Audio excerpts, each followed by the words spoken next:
செய்திடும் எங்கள் தேவனே. மனிதருள் யாரும் கண்டிரா மகிமை உடையவர் எங்கள் தேவனே. நீரே உன்னதர், நீரே பரிசுத்தர், நீரே மகத்துவர், உமையாராதிப்பேன்.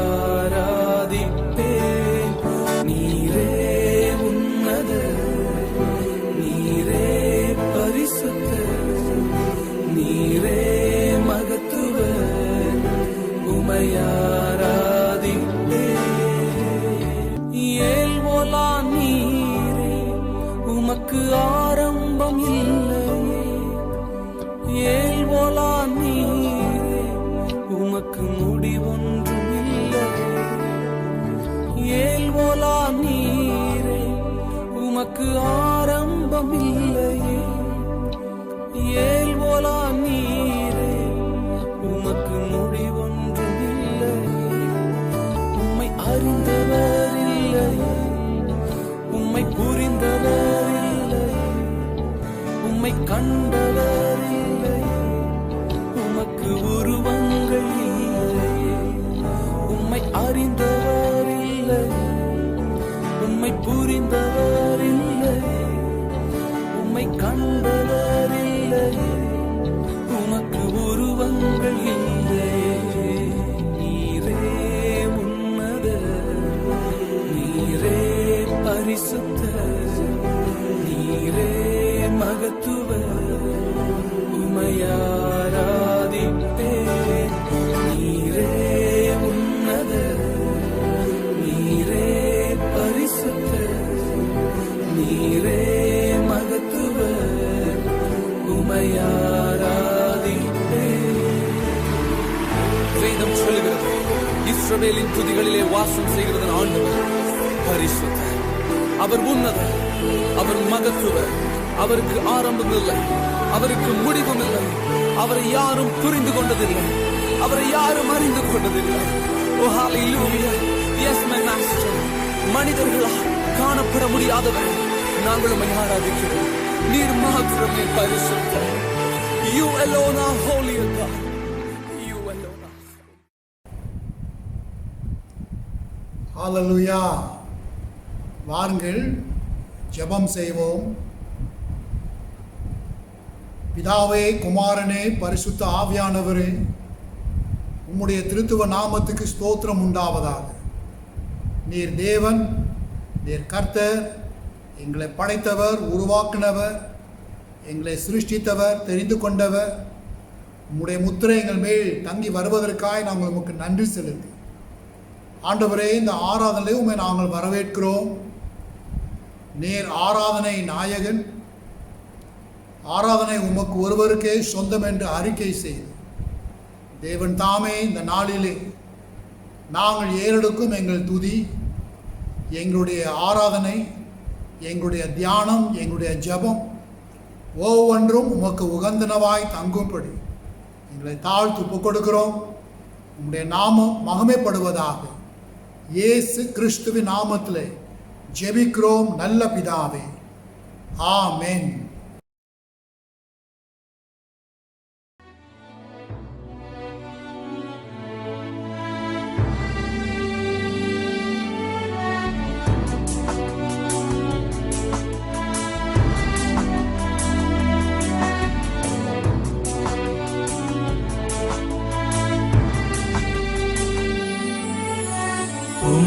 பிரசன்னம் நாடி வந்தேன், கிருபையினால்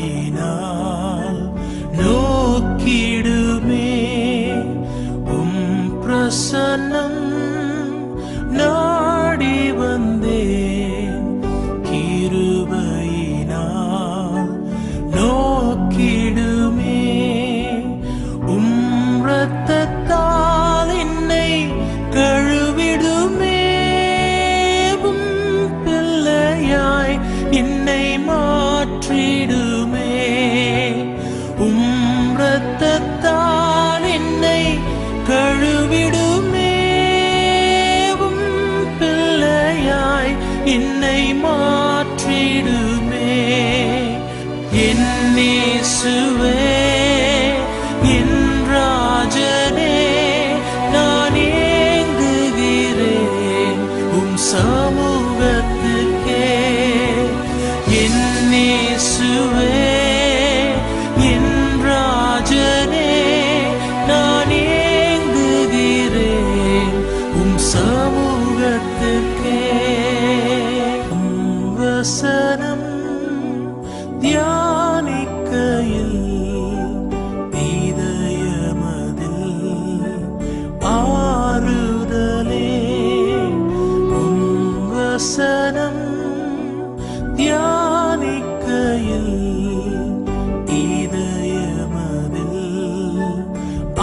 இருந்தாலும் திடன் கொள்ளுவேன் சமூகத்திலே. திக்கற்ற நிலைமையில் இருந்தாலும் திடன் கொள்ளுவேன் சமூகத்திலே. என் இயேசுவே, என் ராஜனே, நான் ஏங்குகிறேன் சமூகத்துக்கே. என் இயேசுவே, என் ராஜனே, நான் ஏங்குகிறேன் சமூகத்துக்கே. பிரசன்னம் நாடி வந்தேன், கிருபையினால் நோக்கிடுமே. இரத்தத்தால் என்னை கழுவிடுமே. பிள்ளையாய் என்னை மாற்றிடுமே. இரத்தத்தால் என்னை கழுவிடுமே. பிள்ளையாய் என்னை மாற்றிடுமே. என் இயேசுவே, என் ராஜனே, நான் ஏங்குகிறேன் சமூகத்துக்கே. என் இயேசுவே, என் ராஜனே, நான் ஏங்குகிறேன் சமூகத்துக்கே. 1 ராஜாக்கள் 8ஆம் அதிகாரத்தின் 15வது வசனத்தில் வாசிக்கிறோம். சாலமோன் ராஜா தேவாலயத்தை கட்டி முடித்த பின்பு ஜனங்களுக்கு முன்பதாக சொன்ன வார்த்தை, என் தேவனாகிய கர்த்தர் என் தகப்பனாகிய தாவீதிற்கு வாக்கினால் சொன்னதை கரங்களால நிறைவேற்றினார். தேவ பிள்ளைகளை, கர்த்தர் உங்களுக்கு வாக்கினால் சொன்னதை கரங்களால நிறைவேற்ற போறா. சேர்ந்து பாடி அவருக்கு நன்றி சொல்லுங்க.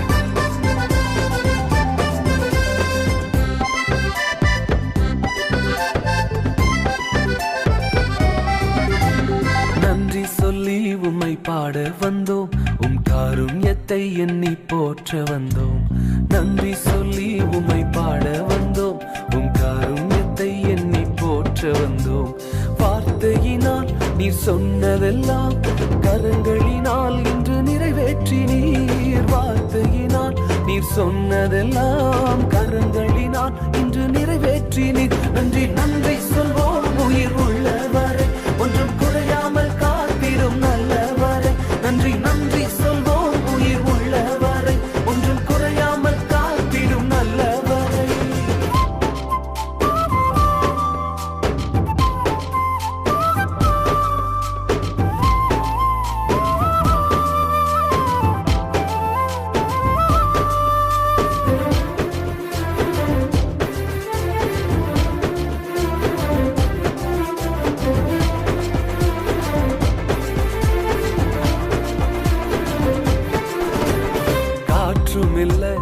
மழையும் இல்ல, ஆனாலும் வாய்க்காலை நிரப்பினீரே. காற்றும் இல்ல, மழையும் இல்ல, ஆனாலும் வாய்க்காலை நிரப்பினீரே.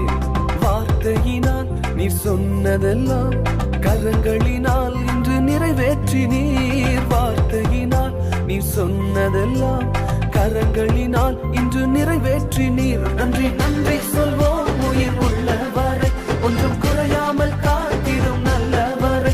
நன்றி நன்றி சொல்வோம் உயிர் உள்ளவரை, ஒன்றும் குறையாமல் காத்திடும் நல்லவரை.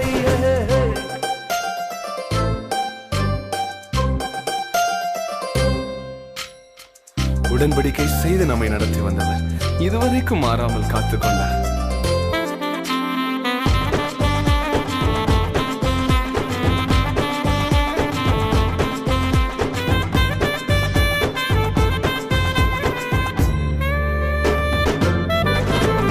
உடன்படிக்கை செய்து நடத்தி வந்தீர், மாறாமல் எப்போதும் காத்து கொண்டீர்.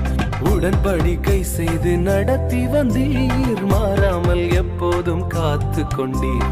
வார்த்தையினால் நீ சொன்னதெல்லாம் கரங்களினால் இன்று நிறைவேற்றினீர். வார்த்தையினால் நீர் சொன்னதெல்லாம் கரங்களினால் இன்று நிறைவேற்றி நீர் நன்றி நன்றி சொல்வோம் உயிர் உள்ளவரை ஒன்றும் குறையாமல் காத்திடும் நல்லவரை நன்றி நன்றி சொல்வோம் உயிர் உள்ளவரை ஒன்றும் குறையாமல் காத்திடும் நல்லவரை.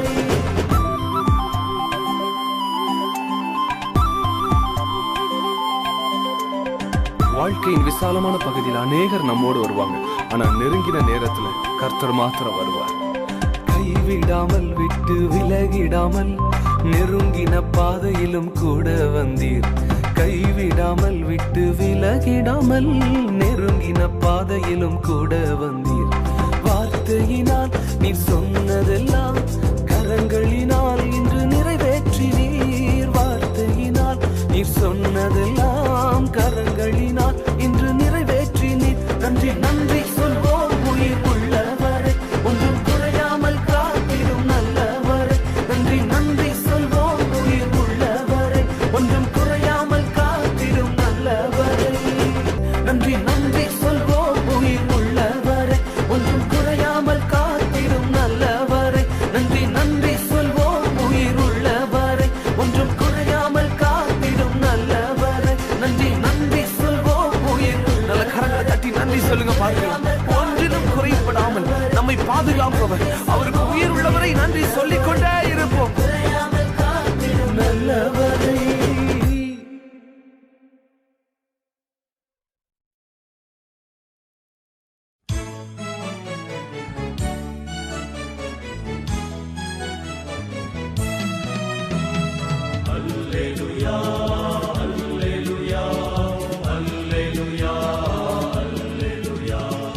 அல்லேலூயா கர்த்தரையே ஏகமாய் துதியுங்கள். அவர் நடத்தும் செயல்களெல்லாம் பார்த்தோரை துதியுங்கள். வல்லமையாய் கிரியை செய்யும் வல்லோரை துதியுங்கள். எல்லோரும்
வைத்தீர் உமையாராதிக்க தெரிந்து கொண்டீர் உமையாராதிக்க உமையென்னாளும் ஆராதிப்பேன் உமையென்னாளும் ஆராதிப்பேன்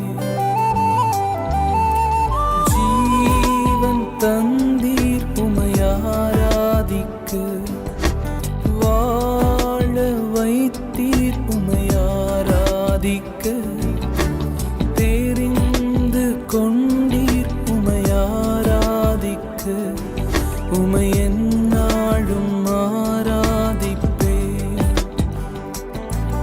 உமையென்னாளும் ஆராதிப்பேன் ஆராதனை ஆராதனை ஆராதனை ஓ நித்தியமானவரே ஆராதனை ஆராதனை ஆராதனை ஓ நித்தியமானவரே நீரே நிரந்தரமானவர் நீரே கனத்திற்கு பாத்திரர் நீரே மகிமை உடையவர் உமை என்றும் ஆராதிப்பே நீரே நிரந்தரமானவர் நீரே கனத்திற்கு பாத்திரர் நீரே மகிமை உடையவர் உமை என்றும் ஆராதிப்பே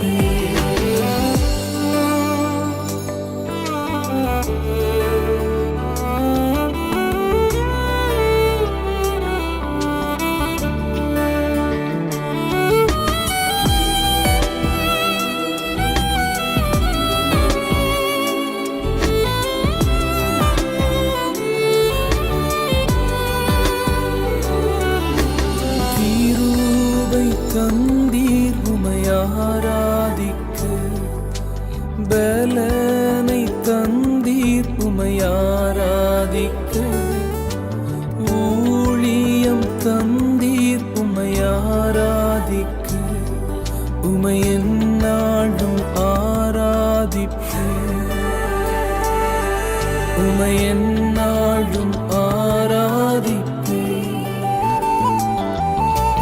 கிருபை தந்தீர் உமையாராதிக்க பலனை தந்தீர் உமையாராதிக்க ஊழியம் தந்தீர் உமையாராதிக்க உமையென்னாளும் ஆராதிப்பேன்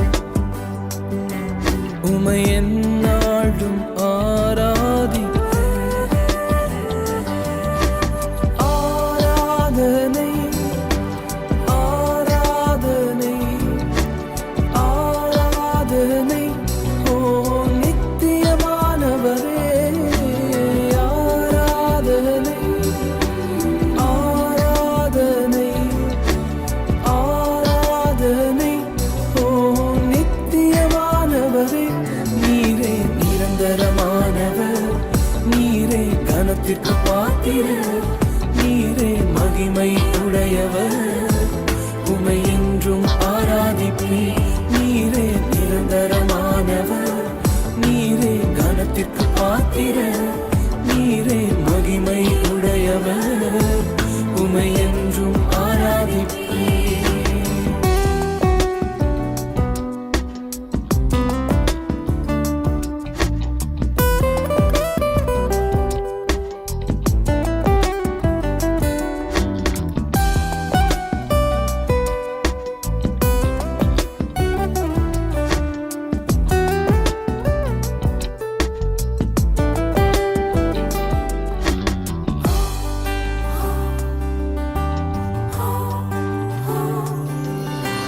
வரங்கள் தந்தீர் உமையாராதிக்க மேன்மை தந்தீர் உமையாராதிக்க ஞானம் தந்தீர் உமையாராதிக்க உமையென்னாளும் ஆராதிப்பேன் உமையென்னாளும் ஆராதிப்பேன் வரங்கள்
மகிமை உடையவர், உமை என்றும் ஆராதிப்பேன். நீரே நிரந்தரமானவர், நீரே கனத்திற்கு பாத்திரர், நீரே மகிமை உடையவர், உமை என்றும் ஆராதிப்பேன்.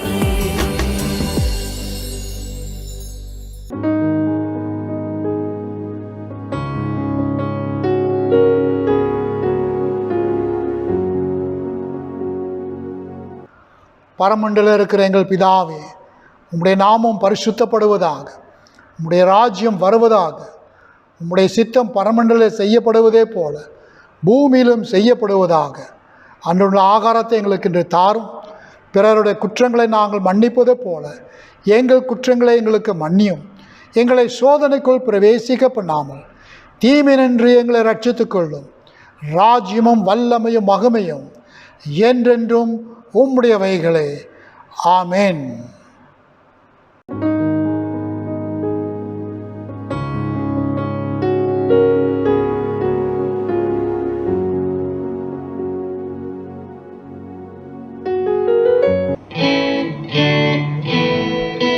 தந்தை போற்றி, தனையே போற்றி, சுந்தர பரிசுத்தாவி போற்றி, ஆதியிலிருந்த மாயே போற்றி, நாதா என்றும் என்றும் போற்றி.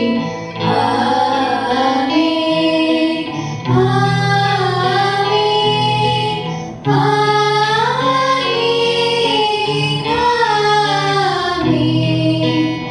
ஆமென்.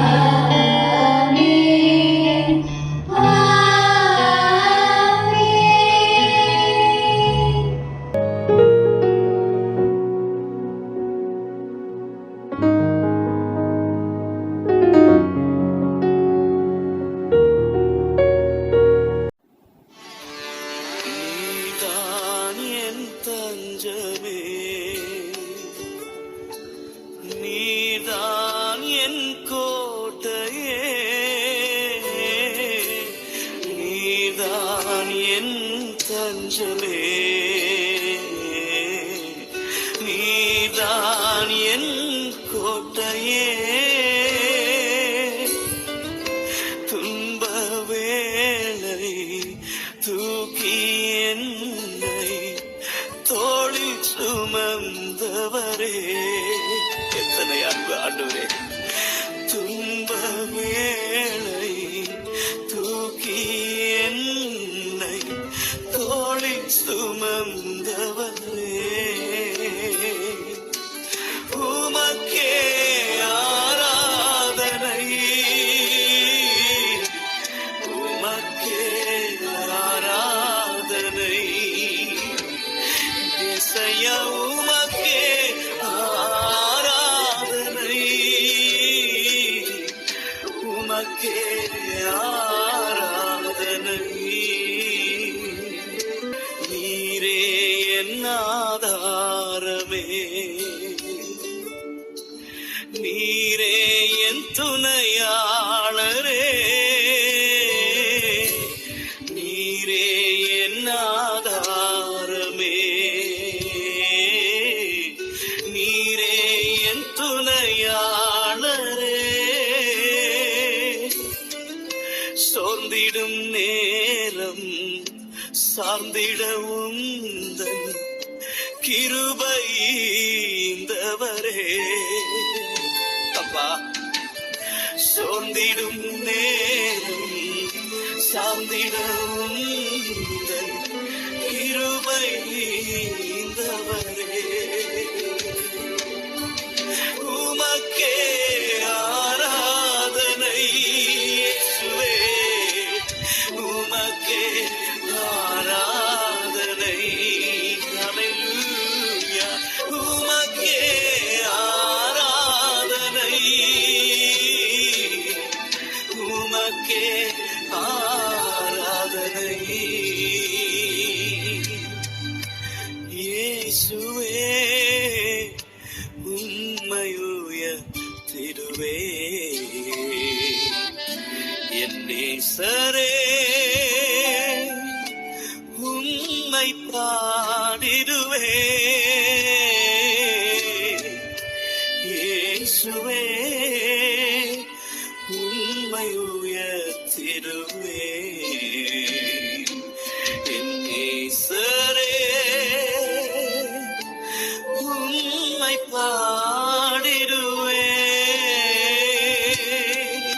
நீ செய்த எல்லா நன்மைகளுக்காக உமக்கே ஆராதனை. இயேசுராஜனே, நீ செய்த எல்லா நன்மைகளுக்காக உமக்கே ஆராதனை. உமக்கே ஆராதனை. உமக்கே ஆராதனை. உமக்கே ஆராதனை. உமக்கே ஆராதனை. உமக்கே ஆராதனை. உமக்கே ஆராதனை. ஹல்லேலூயா. உமக்கே ஆராதனை. உமக்கே ஆராதனை.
ஹல்லேலூயா. உங்களை அனைவரையும் இயேசு கிறிஸ்துவின் நாமத்திலே அன்போடு இந்த ஆராதனைக்கு வரவேற்கிறோம். கர்த்தர் இந்த நாளிலே இந்த ஆராதனையை உங்களுக்கு அருமையாய் ஆசீர்வதித்து கொடுப்பாராக. சபை ஊழியங்கள் வழக்கம் போல் நடைபெறும். இன்று சபை பள்ளி ஊழியங்கள் நடைபெறும். அதே வேளையில் இன்று 12 மணிக்கு உக்ரான குழு கூட்டம் நடைபெறும். Our LCC will meet today at 12 noon for deliberations. செவ்வாய்க்கிழமை 13ஆம் தேதி நம்முடைய ஜீவிய குழு கூட்டங்கள் நடைபெறும். இந்த வாரம் 12ஆம் தேதியிலிருந்து 18ஆம் தேதி வரை மெத்தடிஸ்ட் வாலிபர் வாரம் MY week 12th to the 18th of this week. வெள்ளிக்கிழமை 16ஆம் தேதி இரவு 8:30 மணிக்கு ஜெப ஊழியம் நடைபெறும். அதில் வந்து அன்போடு கலந்து கொள்ளும்படி நாங்கள் தாழ்மையோடு கேட்டுக்கொள்கிறோம். அடுத்த வாரம் 18ஆம் தேதி ஜூலை MYF சண்டே, மெத்தடிஸ்ட் வாலிபர் ஞாயிறு. இந்த விசேஷ ஞாயிறிலே நம் மத்தியிலே ரெவரண்ட் குணபாலன் அவர்கள் சத்திய வசனத்தை கொண்டு வருவார். மேலும் இந்த மாதம் 25ஆம் தேதி சபை மக்கள் ஞாயிறு என்று நாம் அனுசரிக்கிறோம். இந்த ஞாயிறிலே நம்முடைய மாநாட்டு சபை மக்கள் தலைவர் எஸ் செல்வராஜ் அவர்கள் செய்தியை கொண்டு வருவார். 25th of this month is Laity Sunday, and our conference lay leader as Selvaraj will be the speaker. இந்த வாரம் பிறந்த நாட்கள் ஜாய், சங்கீத், அபிஷா, கிரேஸ் இவர்களுக்கு நம்முடைய அன்பான நல்வாழ்த்துக்கள். God bless you. ஹல்லேலூயா. இந்த நாளிலே பிரியமானவர்களே, உன் கோலியாத்தை எப்படி மேற்கொள்வது அல்லது துவக்கடிப்பது அல்லது புறக்கணிப்பது என்பதை குறித்து நாம் தியானிக்கவிருக்கிறோம். This day we are going to think together, we are going to meditate together on the scriptures, how to defeat your Goliath in your life. And the devotion is taken from the book of 1 Samuel chapter 17. இந்த பகுதி 1 Samuel 17ஆம் அதிகாரத்தில் இந்த காரியம் எழுதப்பட்டிருக்கிறது. வாருங்கள் ஜெபிப்போம். நல்ல ஆண்டவரே, இந்த நாளிலே உம்முடைய வார்த்தை மேல் நாங்கள் தங்கியிருந்து உம்முடைய பிரகாரங்களிலே நாங்கள் பிரவேசித்து, தேவன் தாமே இந்த நாளிலே நீர் வைத்திருக்கிற உம்முடைய பரம சித்தத்தில் உம்முடைய வார்த்தையை நாங்கள் சிந்தித்து ஆலோசித்து அவைகள் எங்களுக்கு பிரயோஜனமாய் ஆசீர்வாதமாய் எங்களுக்கு பலன் கொடுக்கிறதாய் எங்களோடு நீர் பேசும், இடைப்படும். உம்முடைய நாமம் எங்களிலே விளங்கட்டும். இயேசுவின் நாமத்தில் ஜெபிக்கிறோம் நல்ல பிதாவே, ஆமென். The book of 1 Samuel talks about the whole episode, about the context in which David met Goliath, at this historical account of how he defeated Goliath.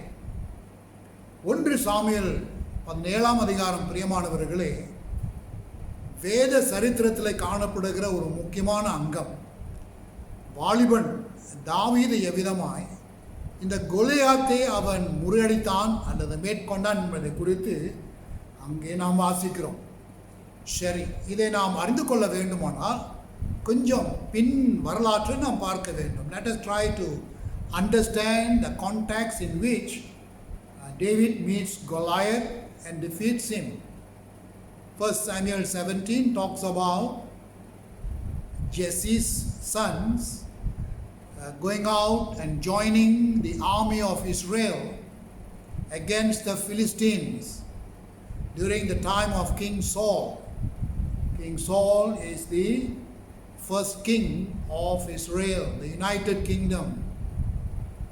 எஸ்ஸியுடைய குமாரர்கள், அதாவது தாவீதினுடைய அண்ணன்மார், இஸ்ரவேல் தேசத்தின் பட்டாளத்திலே அவர்கள் சேர்ந்து அந்த காலத்திலே சவுலுடைய பட்டாளம் இந்த பிலிஸ்தியருடைய சேவகர்களை, அந்த பட்டாளத்தை அவர்கள் யுத்தம் செய்து கொண்டிருந்தார்கள்.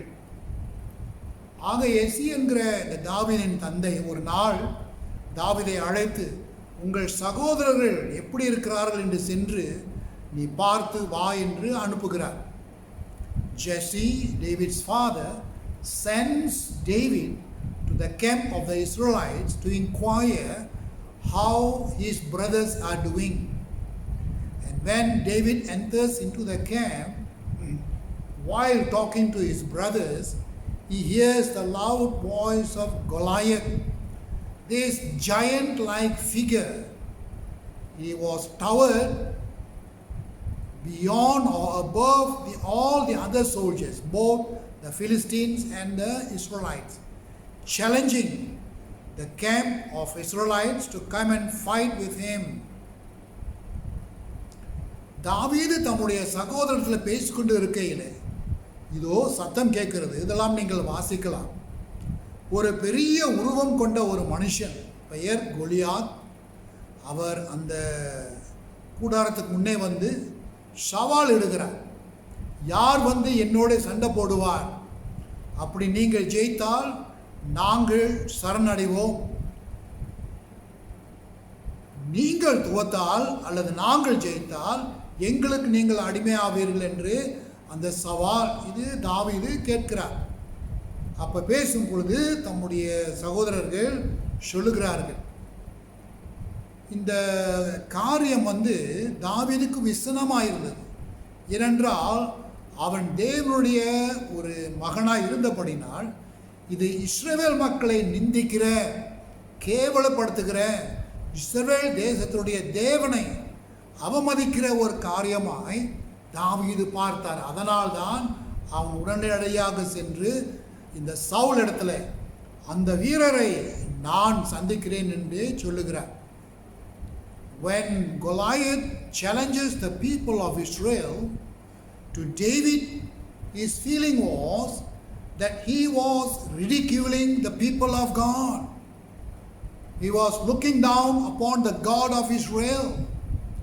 And this prompted him to go to King Saul and telling him, I will face that man. There were a lot of doubts. He was a young chap and he was a seasoned fighter, a big sized man. And in all these things, David said, I will still fight. தாவீது தம்முடைய சொந்த அனுபவத்தில் தேவன் தம்மோடு இருக்கிறார் என்கிற ஒரு நம்பிக்கையில் நான் அவரை சந்திக்கிறேன் என்று இறுதியிலே சவுல் ஏற்றுக்கொள்கிறார், அனுப்புகிறார். அவர் இந்த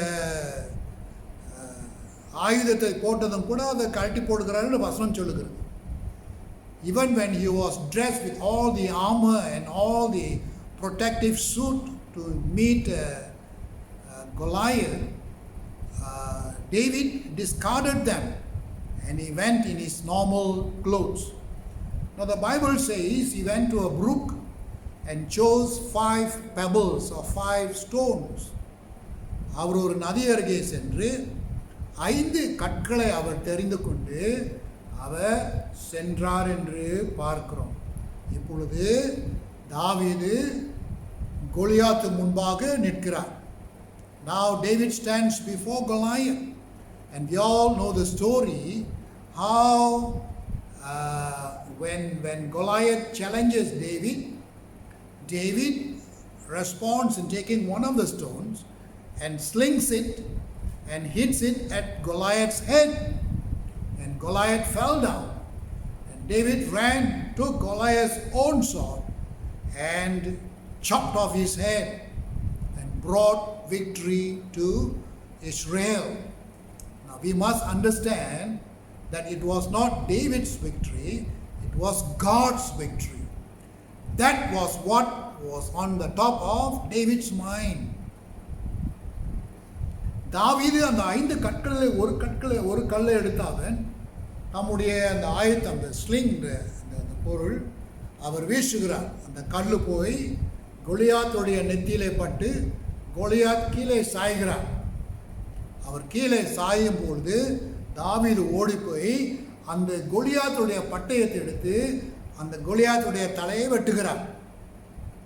அன்றைக்கு நாம் பார்ப்போமானால் தாவீதுக்கு வெற்றி. ஆனால் கொஞ்சம் ஆழமாய் நாம் பார்ப்போமானால் அது தாவீதுடைய வெற்றி அல்ல, தாவீதுடைய தேவன், இஸ்ரவேலுடைய தேவனுடைய வெற்றி, ஜெயம் என்பதான் நாம் சொல்ல வேண்டும். ஆக இந்த காரியத்திலிருந்து பல ஆவிக்குரிய ஆழங்களை நம்முடைய வாழ்க்கையிலே நாம் பார்க்கவிருக்கிறோம். நம்முடைய வாழ்க்கையிலும் கூட பிரியமானவர்களே பலவிதமான பூதம் போன்ற பெரிதான கோலியாத்துக்கள் நம்மை சூழ்ந்திருப்பதை நாம் அறிந்திருக்கிறோம். We are going to draw some spiritual principles from the story of Goliath and David. We find that our lives can have giant problems that reflect as though there are some Goliaths in our life that we face and find it difficult to attack them or to defeat them. And we find these personal Goliaths in our life is a recurring experience in our daily life. ஒவ்வொரு நாளும் நம்முடைய வாழ்க்கையிலே இப்படி கோலியாத்தை போல பயங்கரமான எதிர்ப்போ பிரச்சனையோ அழுத்தலோ அல்லது தாக்குதலோ நம்மை அது வந்து கொண்டே இருக்கிறபடினால் இதை எப்படி மேற்கொள்வது என்பதை குறித்து நாம் ஒருவேளை போராடி கொண்டிருக்கலாம். ஒன்று மட்டும் ஞாபகம் இருக்கட்டும், எபேசியர் 5ஆம் அதிகாரத்தில் கூறப்படுவதை போல நாம் யுத்தம் செய்கிறது மாம்சத்தோடு அல்ல, அந்தகார சக்திகளோடு நாம் போராடுகிறோம். So the Goliaths in our life are actually principalities and powers, the powers of darkness in which we are combating each day. And therefore, to defeat these powers of darkness, it cannot be done by the strength of our flesh. If that is a spiritual power of darkness, then we need a spiritual power of light to defeat that power. And that spiritual power of light is the Holy Spirit of God. அந்தகார சக்திகள், இருளின் சக்திகளை நாம் மேற்கொள்ள வேண்டுமானால் பிரியமானவர்களே, அப்படி போன்ற கோலியாத்துக்களை நாம் துவக்கடிக்க வேண்டுமானால் அது மாம்சத்தினாலே செய்ய முடியாது. அது ஆவிக்குரிய ஒரு போராட்டம், ஆவிக்குரிய ஒரு கோலியாத்தை நாம் மேற்கொள்ள வேண்டுமானால் பரிசுத்த ஆவியினுடைய வல்லமை அல்லது ஆவிக்குரிய பலன் நமக்கு தேவையாக இருக்கிறது. It comes only, that particular spiritual strength, it comes only when our lives are surrendered to Jesus Christ and directed by the Holy Spirit. இந்த கோலியாத்துக்களை துவக்க வேண்டுமானால், மேற்கொள்ள வேண்டுமானால் நம்முடைய வாழ்க்கையை முழுவதுமாக ஆண்டவருக்கு ஒப்பு கொடுத்து தேவ ஆவியானவர் நம்மை நாளுக்கு நாள் அனுதினமும் நடத்தும் போது இந்த கோலியாத்துக்களை நம் ஆயத்தத்தோடு பரிசுத்த ஆவியான பலத்திலே நாம் சந்திக்க முடியும். அல்லேலூயா. சில உதாரணங்கள் நம்முடைய வாழ்க்கையிலே நாம் எதிர்க்கும் கோலியாத்துக்களை நாம் பார்ப்போம். Some examples of personal Goliaths in our life. It can be a besetting or habitual sin. ஒருவேளை அடிக்கடி நாம் பழக்கமாய் செய்கின்ற ஒரு பாவம், ஒரு ரகசிய பாவம், பிறருக்கு தெரியாது, அது ரொம்ப முயற்சி பண்ணுறோம், ஆனால் இதுவரைக்கும் அந்த பழக்கமாய் வருகிற அந்த பாவத்தை நாம் மேற்கொள்ளாதபடி தத்தளித்து கொண்டு இருக்கிறோம். This besetting or recurring or repetitious sin, a secret sin, is a daily torture in your life that you want to overcome, that you want to defeat. So that becomes your Goliath. Secondly, it could be a thorn in the flesh or a physical problem.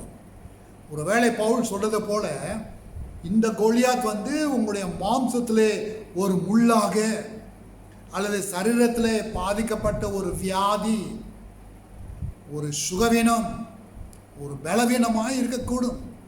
It could be a thorn in the flesh or a physical weakness. ஒவ்வொரு நாளும் இந்த மாம்சத்தில் காணப்படுகிற முள் கோலியாத்தை போல உன்னை குத்தி கொண்டே இருக்கிறது. அதுவே ஒருவேளை ஒரு பழைய பாவமாக இருக்கலாம், அல்லது சரீரத்தில் பயங்கரமான ஒரு வியாதியாக இருக்கலாம். எப்படியாவது இதை மேற்கொள்ள வேண்டும் என்று நீ இந்த கோலியாத்தோட போராடி கொண்டு இருக்கிறாய். Maybe the Goliath is an addiction. It's a habit that you cannot give up. Drugs, for example. ஒருவேளை போதை பொருள் அல்லது நீ இந்த காரியத்தை செய்யாவிட்டால் உனக்கு பைத்தியமே பிடிச்சிடும். அப்படி போன்ற ஒரு பிடி உன் வாழ்க்கையிலே காணப்படுகிறது. It's an addiction to something or even to some people. You don't deal with it, you go crazy, you go mad, you're addicted to it. So if you are an alcoholic, it's an addiction. If you are used to drugs, you are a drug addict. இப்படி நாம் சொல்லிக்கொண்டே போகலாம். நம்முடைய வாழ்க்கையிலே பலவிதமான இந்த போதைப் பொருள் அல்லது மதுபானம் குடிப்பது அல்லது சிகரெட்டு இதெல்லாம் நீங்கள் உங்கள் வாழ்க்கையில் அடிமைகளாக இருக்கிறீங்க. அப்போ அந்த அடிமையாக இருக்கிறபடினால் அது உங்களுடைய கோலியாத் உங்களை தாக்கி கொண்டே இருக்கிற ஒருவேளை உங்களுடைய கோலியாத் உங்கள் குடும்பத்தில் காணப்படுகிற பிரச்சனைகள், குடும்பத்தில் காணப்படுகிற குழப்பங்கள், குடும்பத்தில் காணப்படுகிற பிரிவினைகள், சந்தேகங்கள், இப்படி போன்ற ஒரு சூழ்நிலையிலே இந்த குடும்பத்தில் காணப்படுகிற இந்த பிரச்சனைகள், இந்த தாக்குதல் உங்களுடைய Goliath. Your Goliath can also be from the family.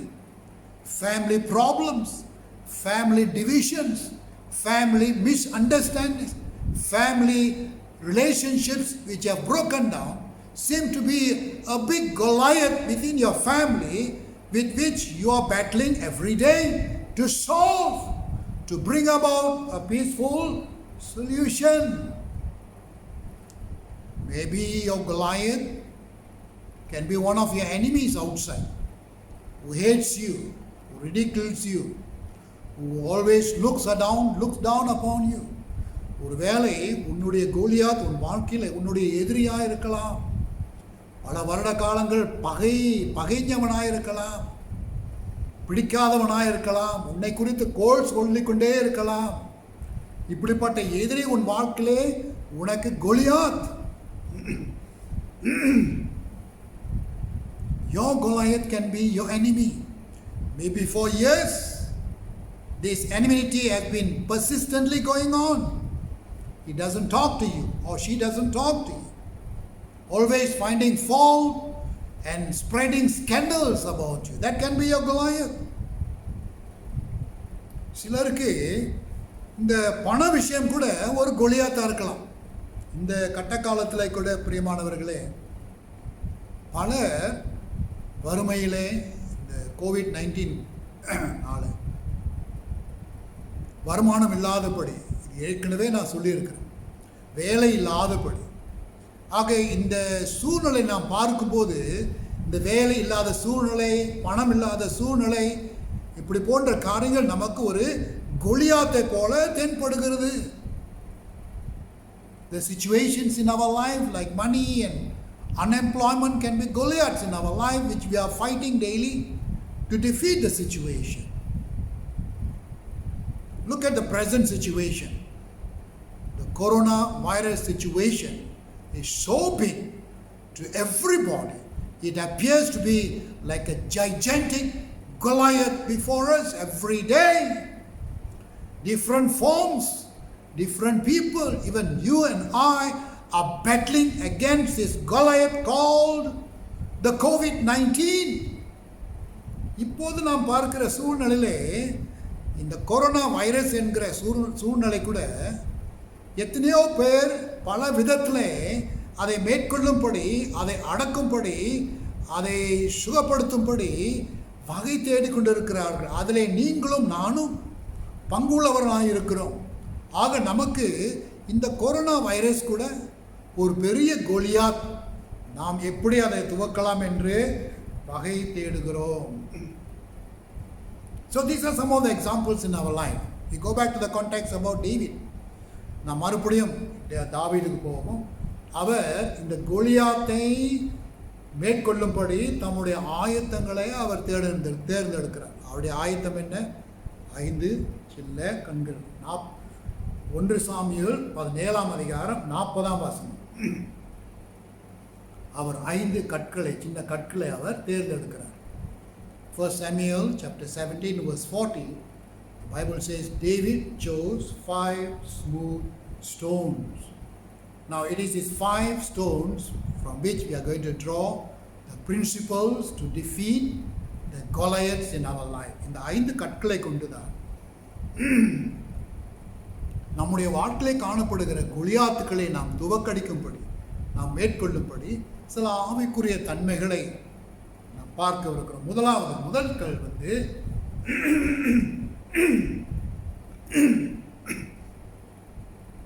ஞானம் என்று பார்ப்போம்.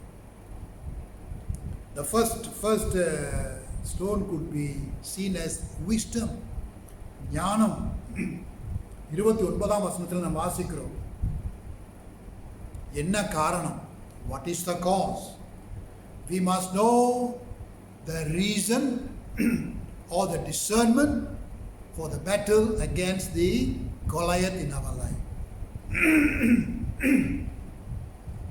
நம்முடைய வாழ்க்கையிலே எப்படிப்பட்ட கோலியாத் நம்மை தாக்குகிறார் என்பதை குறித்து ஞானத்தோடு அதை நாம் பகுத்தறிய வேண்டும்.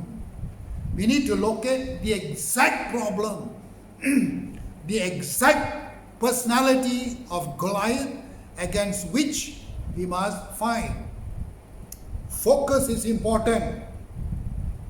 ஏன்னா ரொம்ப தடவை நம்முடைய கற்பனைகளை நாம் பார்க்க முடியாத சக்திகளோடு தான் நாம் போராடுகிறோம். Many times we are actually fighting against imaginary forces or imaginary Goliaths in our life. We need to know exactly what is that force that is attacking us. We need to count the cost. Is it worth the battle to fight against this Goliath? சில சமயத்தில் பிரியமானவர்களை ஞானத்தோடு இப்படிப்பட்ட கோலியாத்தை அவங்களோட சண்டை போடுறது கூட பிரயோஜனம் இல்லை. Sometimes it's no use fighting against that particular Goliath. Leave them alone. Fight or let it be. Forbearance. ஒன்று தெளிவான விதத்தில் ஞானத்தோடு நான் இந்த கோலியாத்தோட யுத்தம் செய்ய வேண்டுமா அல்லது தேவையில்லையா என்பதை குறித்து தெளிவாய் தெரிந்து கொள்ள வேண்டும். We need to be discerned in our mind exactly whether we want to fight or forbear, go along with the situation. And therefore, we need to ask God for wisdom and discernment how to fight this battle. I am very sure even David also sought the counsel of God as to how to fight Goliath in his situation. ஆண்டவர் பல தடவை இப்படிப்பட்ட சூழ்நிலையில் ஒருவேளை பிரசங்கத்தின் மூலமாய் பேசுவார், ஜபத்தின் மூலமாய் பேசுவார், ஒருவேளை தேவ மனிதர்கள் கூறும் ஆலோசனை மூலமாய் பேசுவார். இப்படிப்பட்ட ஆலோசனை பெற்றுதான் நாம் ஞானத்தோடு அந்த கோலியாத்தை மேற்கொள்ளலாம். Sometimes God speaks to us in situations like the sermons, the word of God, prayer, or even counsel from godly persons as to discern the type of Goliath that you and I are facing. And with that discernment, we will ask God to go with us as God went with David. Number 2, இரண்டாவது கனம் செய்ய வேண்டும். We need to honor. கனம் அல்லது மதிப்பு.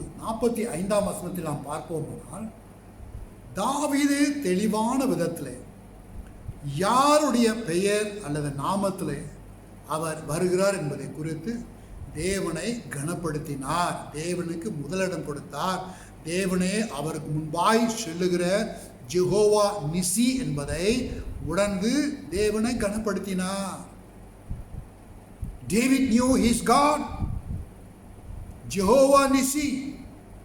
It is God who gives victory, God my banner. And therefore, knowing that clearly, he says in verse 45, but I come to you in the name of the Lord God Jehovah. 45ஆம் வசனத்தில் வசனம் சொல்லுகிறது, நானோ இந்த யெகோவா தேவனுடைய நாமத்திலே வருகிறேன். பாருங்க, கோலியாத் தம்முடைய சரீர தோற்றத்தில் பலம், ஆயத்தம், ஈட்டி, தலையில் வேற ஹெல்மெட் எல்லாம் போட்டுக்கிட்டு அங்கே வீரரை போல நிற்கிறார். அப்படி என்றால் கோலியாத் தம்முடைய பராக்கிரமத்தில், தம்முடைய பலத்தில், தம்முடைய அந்த வைராக்கியத்தில் அவர் நிற்கிறார். ஆனால் தாவீது சின்ன பையன், ஒரு மெய்ப்பன். தம்முடைய பலன் நாம் அறிக்கை செய்கிறார், தம்முடைய பலன், தம்முடைய ஆயத்தம், தம்முடைய அந்த சண்டை போட வேண்டிய விதம் எல்லாம் தேவன் என்று தேவனை அறிக்கை செய்கிறார்.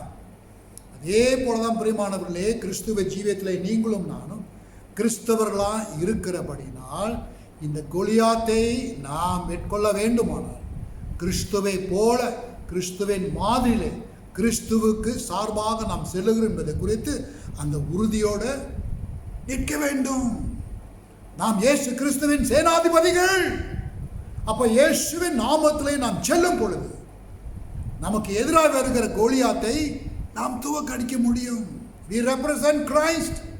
We reflect Christ. We are the image of Christ.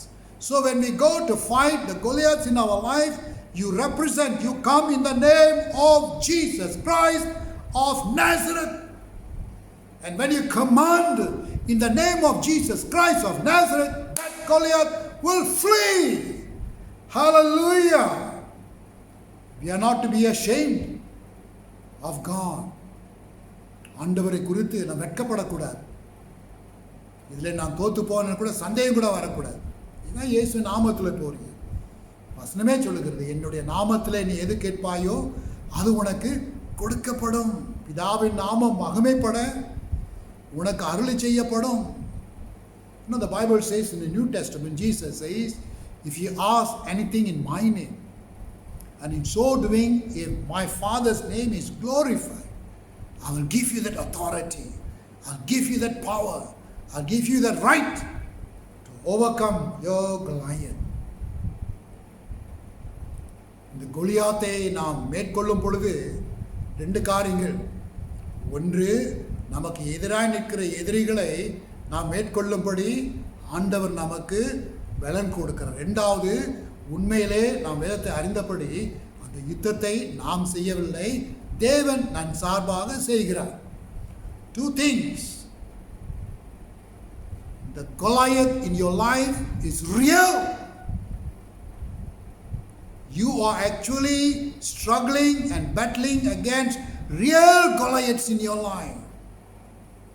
No imagination. You're not daydreaming. You're not fantasizing. It is there. And so you are ready to fight the enemy. Secondly, you need to observe that the actual battle is not yours, but God's. When David says, I come in the name of the Lord God of Israel, he knew in his heart that the actual battle, even though he's going to sling that stone at Goliath, the actual battle was God's. Even though he's going to chop Goliath's head, the actual battle, the victory is God's.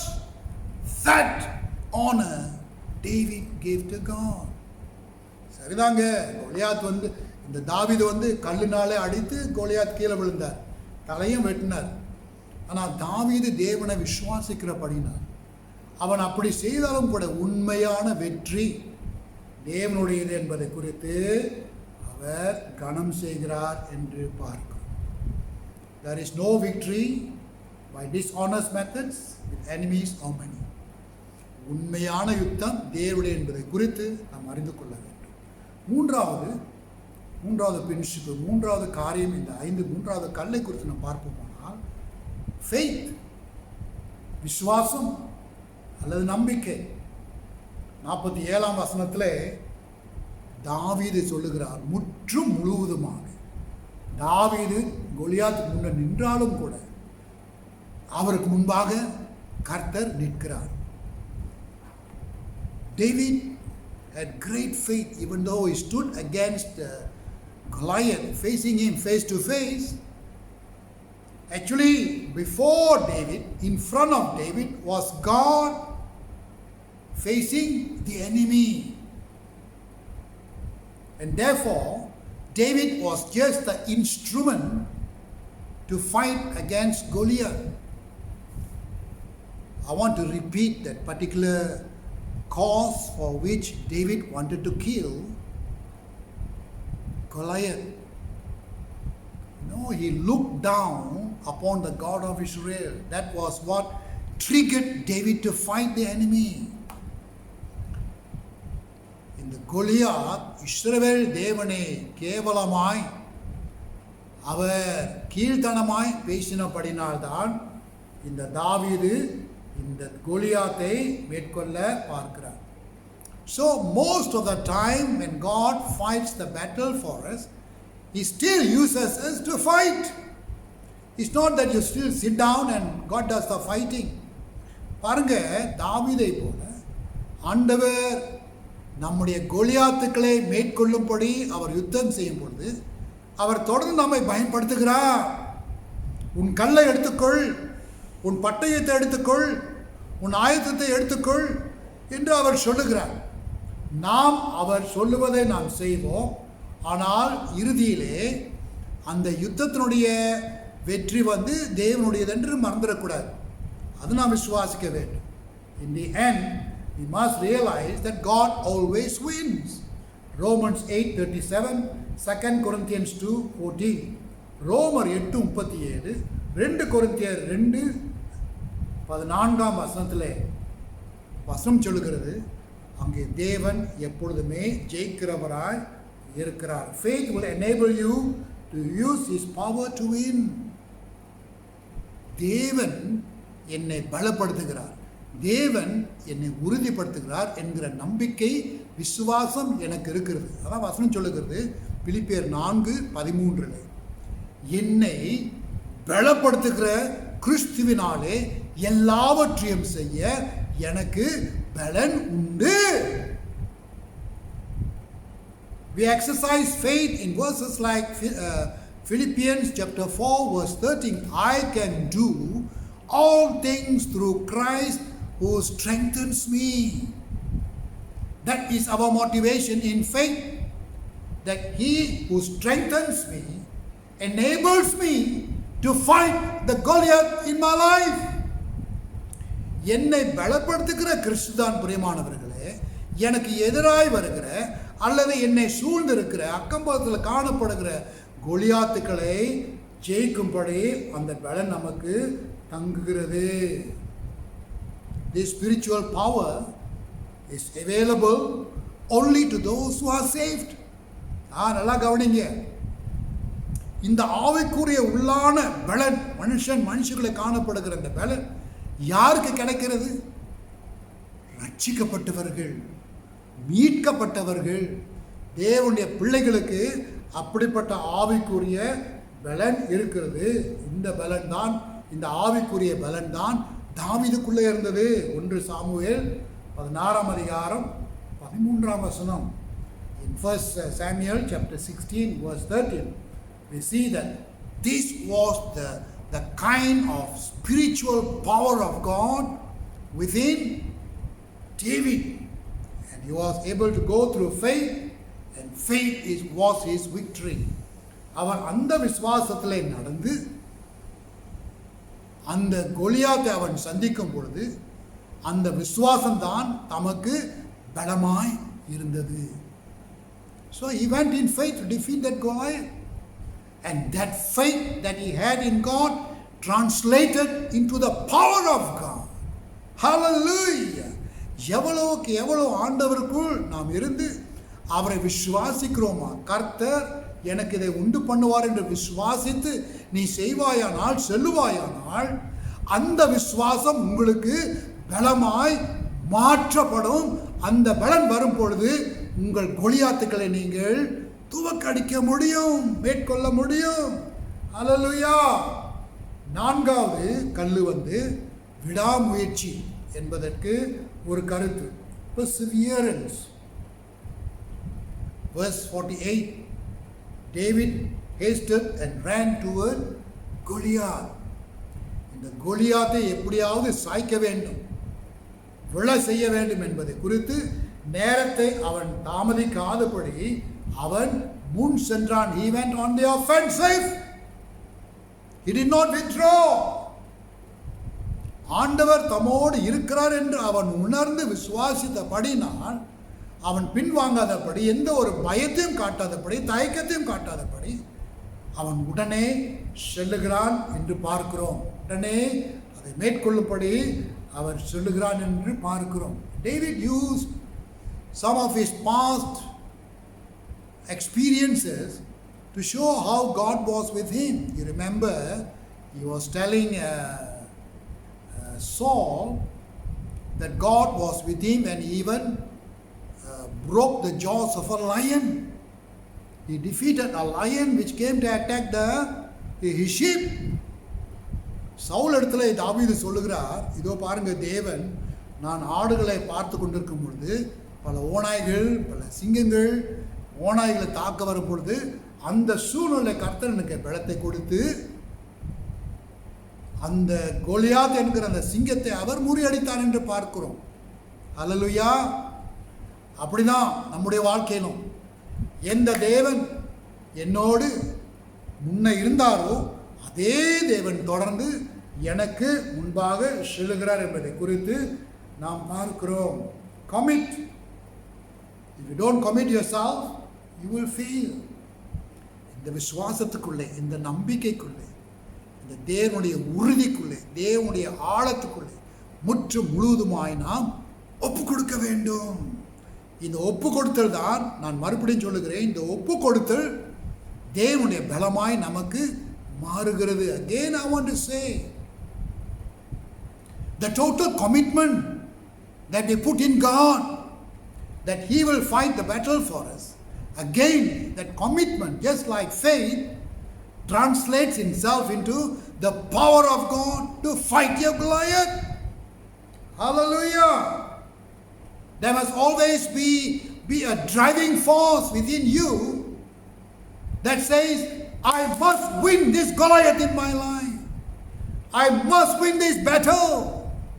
நான் ஜெயிக்க வேண்டும், நான் கோலியாத்தை துவக்கடிக்க வேண்டும், மேற்கொள்ள வேண்டும் என்கிற ஒரு துணிகரம், என்கிற ஒரு உணர்ச்சி, என்கிற ஒரு வைராக்கியம் தேவன் என்னோடு இருக்கிறபடினால் அந்த வைராக்கியத்தோடு செல்ல வேண்டும். அந்த வைராக்கியத்தோடு தான் தாவீது சென்றால் கோலியாத்தை மேற்கொண்டார். அல்லேலூயா.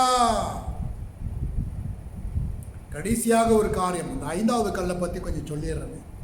இதில் காணப்படுகிற பிரின்சிபல் கீழ்ப்படிதல். கீழ்ப்படிதல் ரொம்ப முக்கியம். 51ஆம் வசனத்தில் நாம் வாசிக்கிறோம், தாவீது தம்முடைய முயற்சியிலே அவன் மேற்கொண்டான் என்று பார்க்கிறோம். தாவீது அந்த சூழ்நிலையிலே ஆண்டவர் எந்த சித்தத்தை வைத்திருந்தாரோ, இந்த கோலியாத்தை சாய்க்கும்படி வைத்திருந்தாரோ, அவன் ஆரம்பித்த அந்த யுத்தத்தை அவன் முடித்தான். I believe God had a purpose for bringing David into the camp. Here was an enemy ridiculing the name of God. And David had a plan. David was right in the blueprint plan of God to fight for Israel.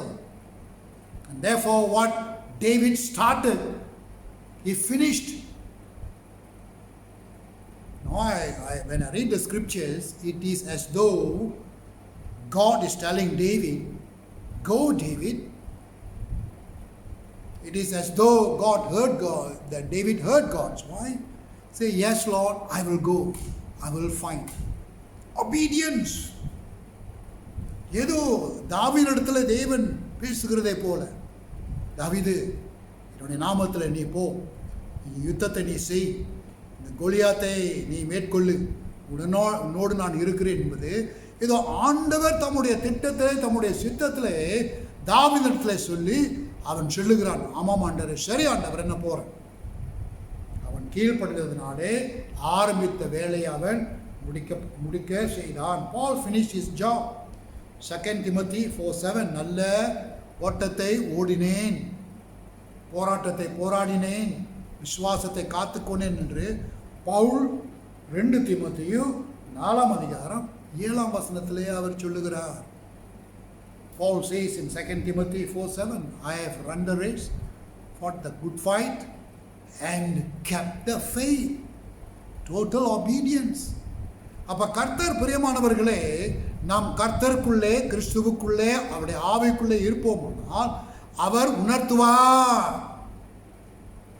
அவர் காட்டுவார். இதான் உன் கோலியாத், இதான் உன் எதிரி, இதான் உன்னை எதிர்க்கும் சக்தி உன்னை நோக்கி கொண்டிருக்கிறது அவர் காட்டுவார்.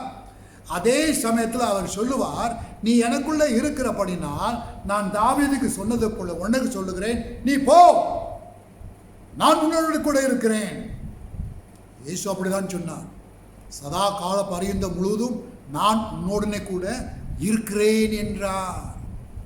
அப்ப தாவீது அந்த ஆண்டுடைய வார்த்தைக்கு கீழ்ப்படிந்து அவர் சென்றபடினால் அந்த கீழ்ப்படிதலே அவருக்கு தேவையான பலமாய் மாற்றப்பட்டு கோலியாத்தை அவன் சாய்க்க முடிந்தது.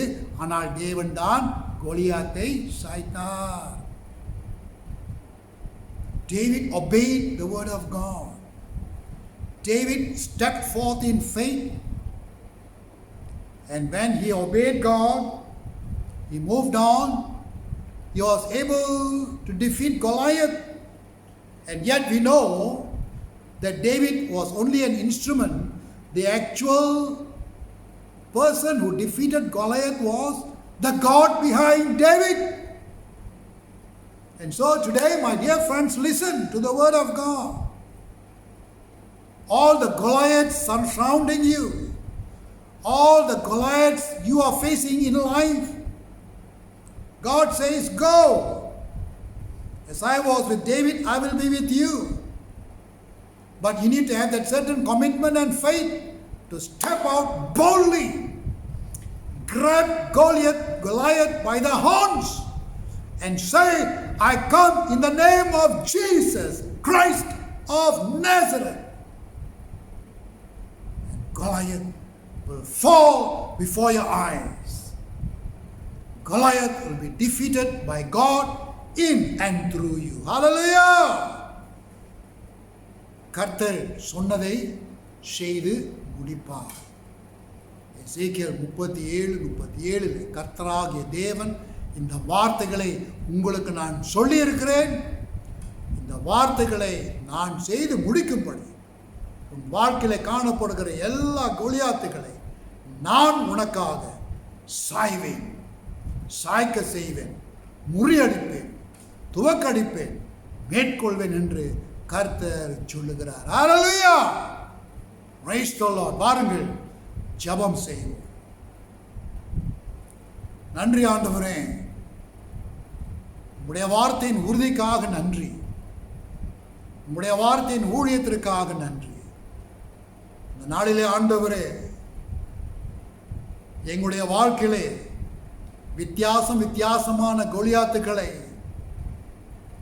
நாங்கள் சந்திக்கிறோம், நாங்கள் போராடி கொண்டு இருக்கிறோம். தாவீதை கொண்டு ஒரு பூதம் போன்ற ஒரு எதிரியை நீ சாய்த்ததை போல இந்த வாக்கு எங்களுக்கும் இருக்கிறது. எங்களுக்குள்ளே நீர் வைத்திருக்கிற அதே 5 கற்களை நாங்கள் பயன்படுத்தி உமக்கு கீழ்ப்படிந்து உம்மை கனப்படுத்தி,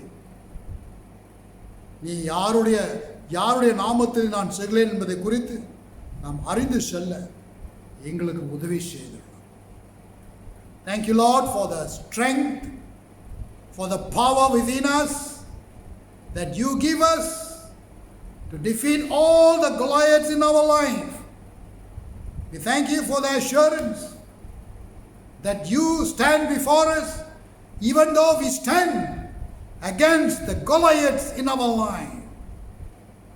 We thank you for victory that is assured when we stand in your name and a full commitment to you, Father. We thank you, Lord. This day we receive this power. We receive this enablement to go against the Goliaths in our life. ஆண்டவரே, இந்த நாளிலே நீர் கொடுக்கிற இந்த பலன், இந்த பராக்கிரமத்தை நாங்கள் பெற்று ஆண்டவரே, எங்கள் கோலியாத்துக்களை நாங்கள் மேற்கொள்ள, நாங்கள் தாக்க, நாங்கள் துவக்கடிக்க எங்களால் முடியும் என்று உணர்ந்து உம்முடைய நாமத்திலே நாங்கள் சொல்லுகிறோம். ஹல்லேலூயா! ஜெயம் உமக்கே, வெற்றி உமக்கே, மகிமை உமக்கு மாத்திரமே என்று நாங்கள் செலுத்துகிறோம். ராஜா, உமக்கு மகிமை மேல் மகிமையை நாங்கள் ஏறெடுக்கிறோம். இயேசு கிறிஸ்துவின் நாமத்திலே ஜெபிக்கிறோம் எங்கள் நல்ல பிதாவே. ஆமென்.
ஆசீர்வாதம் நம்முடைய கர்த்தராகிய இயேசு கிறிஸ்துவின் கிருபையும் பிதாவாகிய தேவனுடைய அளவற்ற அன்பும் பரிசுத்த ஆவியின் அந்யோன்ய ஐக்கியமும் நம் அனைவரோடும் இன்றும் என்றும் சதா காலங்களிலும் விசேஷித்த விதத்தில் தாவீதனுடைய தேவன் என்னுடைய தேவன் தாவீதோடு இருந்ததை போல என்னோடும் இருக்கிறார் என்கிற நம்பிக்கை விசுவாசத்தில் இனி எனக்கு நேரிடுகிற எல்லா கோலியாத்துக்களையும் தேவன் கொடுக்கிற பலத்தில் நான் மேற்கொள்வேன் என்கிற நம்பிக்கையிலே செல்லும்படி திருத்துவ தேவன் நாம் ஒவ்வொருவரையும் வழி நடத்துவாராக.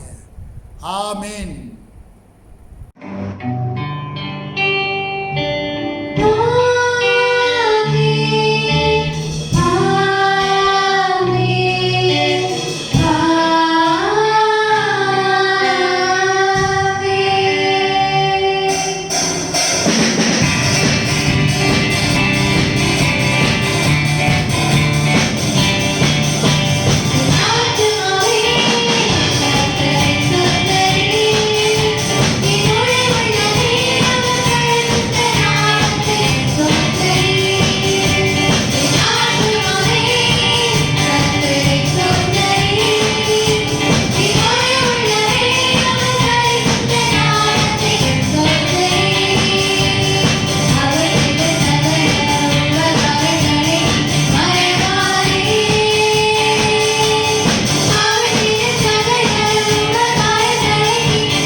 கர்த்தர் நம்முடைய தேவன் உயர்ந்தவர், சிறந்தவர், மகிமைக்கு பாத்திரர், அழகுள்ளவர்.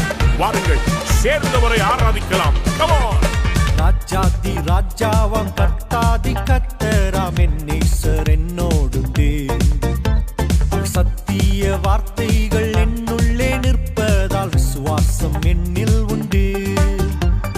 ராஜாதி ராஜாவாம் கர்த்தாதி கர்த்தராம் என் நேசர் என்னோடுண்டு. சத்திய வார்த்தைகள் என்னுள்ளே நிற்பதால் விசுவாசம் என்னில் உண்டு.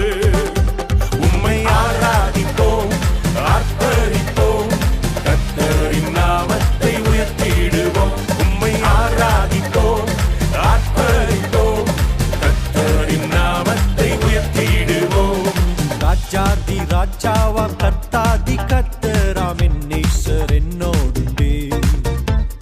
சத்திய வார்த்தைகள் என்னுள்ளே நிற்பதால் விசுவாசம் என்னில் உண்டு.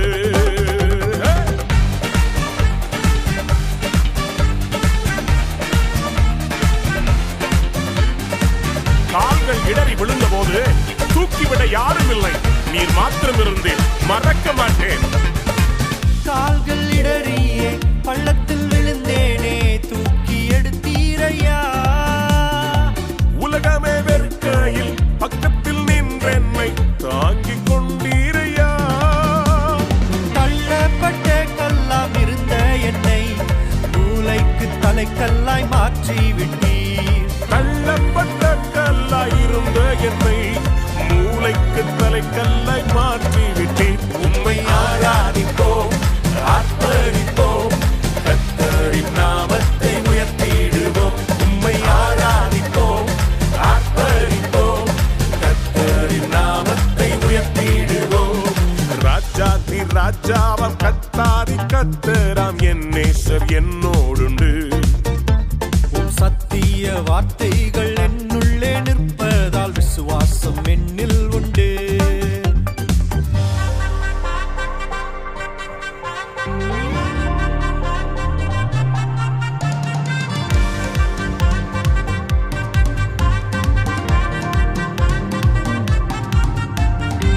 சிங்கங்கள் சூழ்ந்தென்னை வீழுங்க நினைக்கையில் கிருபையால் காத்தீரையா. சத்துருக்கள் முன்பாக பந்தியில்